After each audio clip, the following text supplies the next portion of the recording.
Dar uma pausa aqui, pessoal, para a gente dar uma olhadinha no... Só posicionar essa câmera um pouquinho para cá. Para a gente dar uma olhadinha no gráfico, tá? Então, assim, vocês ouviram aí comércio triangular. Por que esse nome? Porque era um comércio entre a colônia, a metrópole e o país africano, certo? Como havia monopólio, né,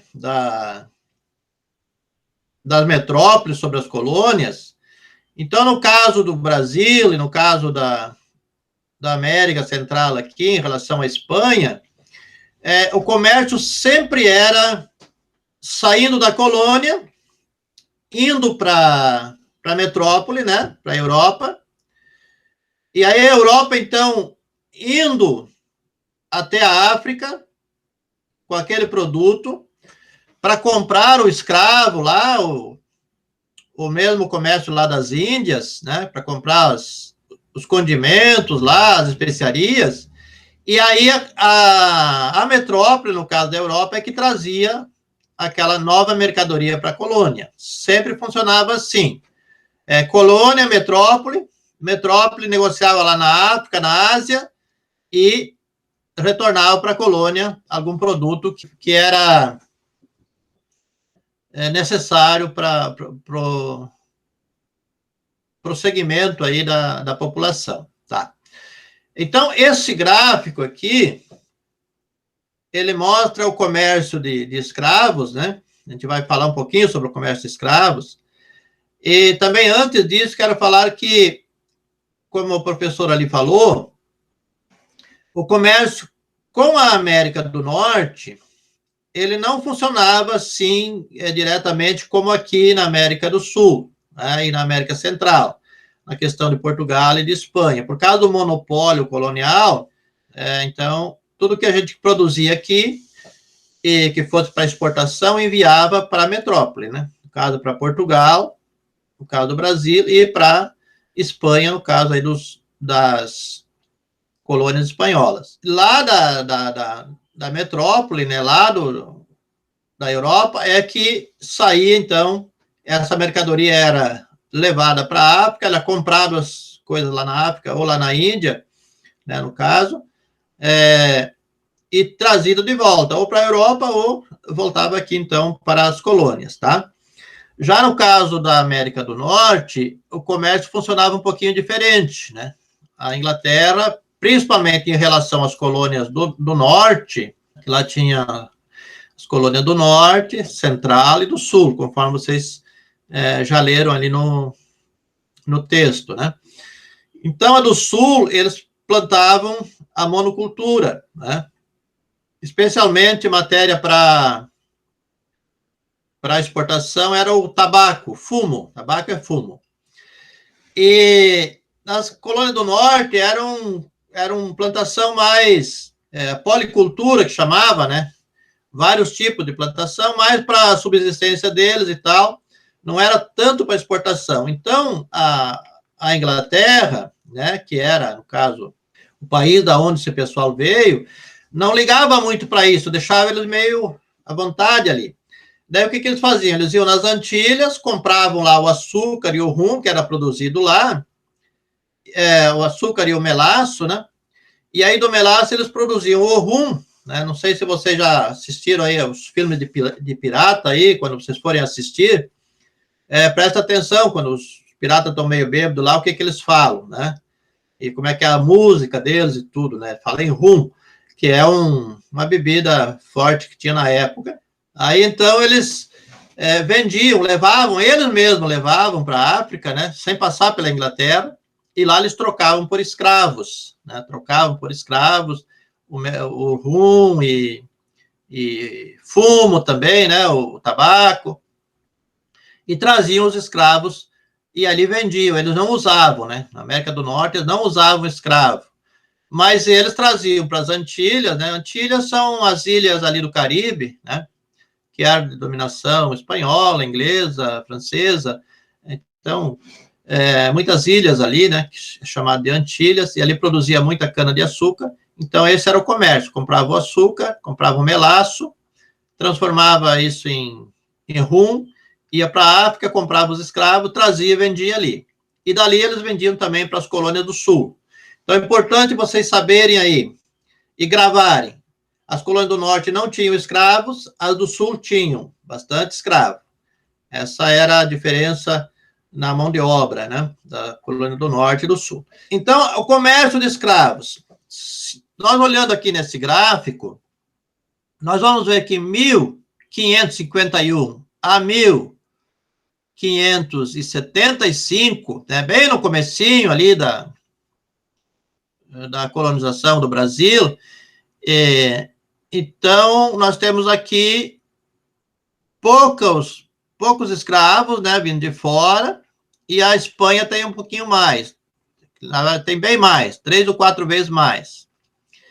Já em 1576 a 1600, o Brasil já se iguala com a Espanha, né, num número aí de 50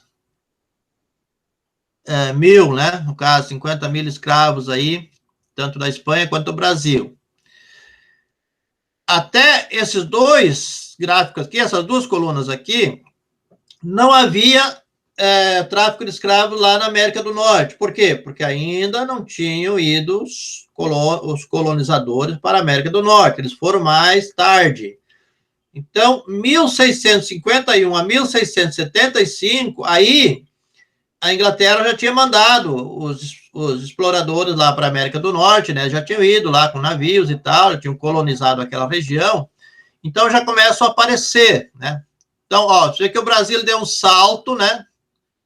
Intensificou muito a compra de escravos, e a Espanha aumentou só um pouquinho. E a América do Norte, né?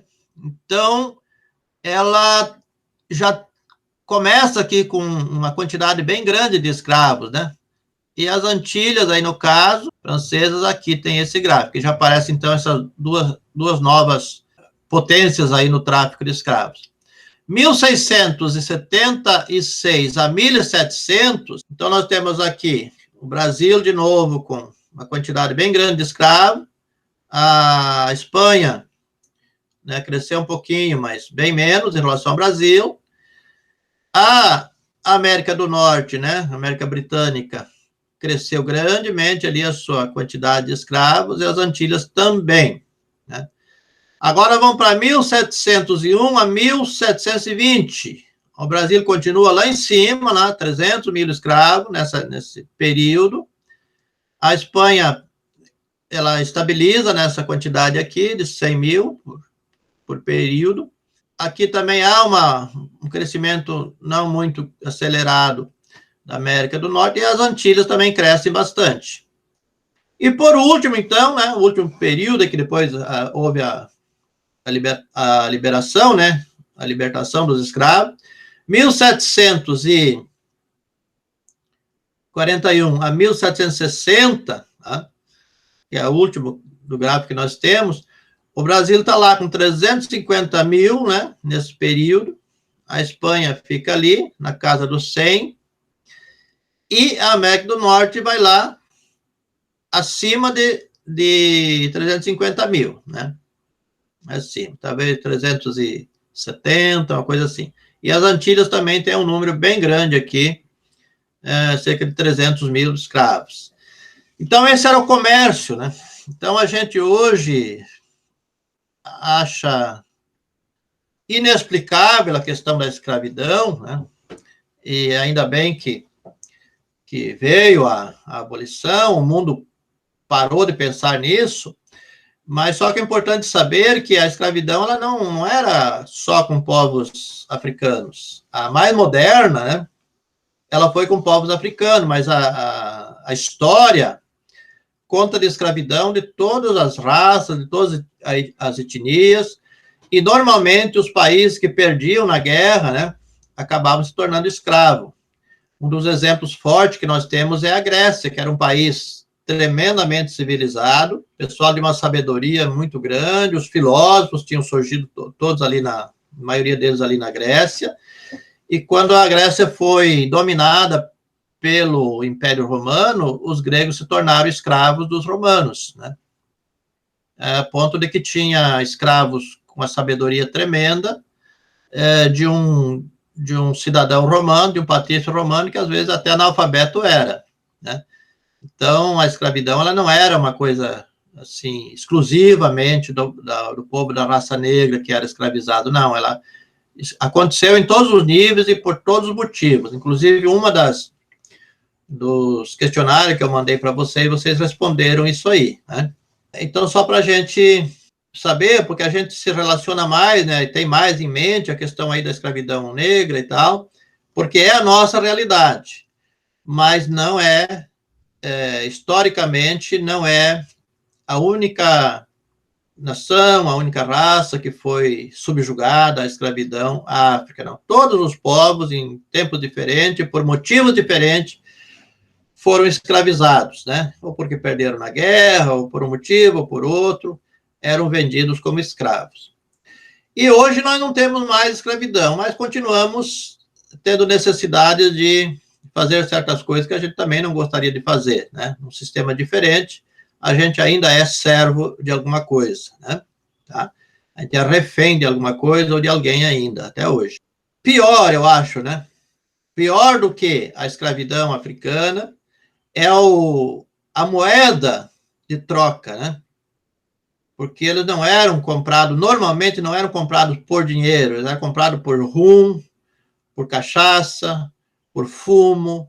E o mais incrível disso tudo é que os próprios chefes, líderes africanos faziam isso, vendiam o seu povo a troco de cachaça, de fumo, de rum, né?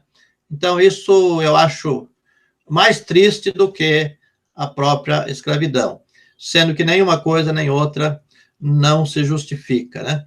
Agora, vender um conterrâneo meu, o sangue do meu sangue, a troco de rum e de fumo, é de uma atrocidade que não tem como nominar, né? Certo, pessoal?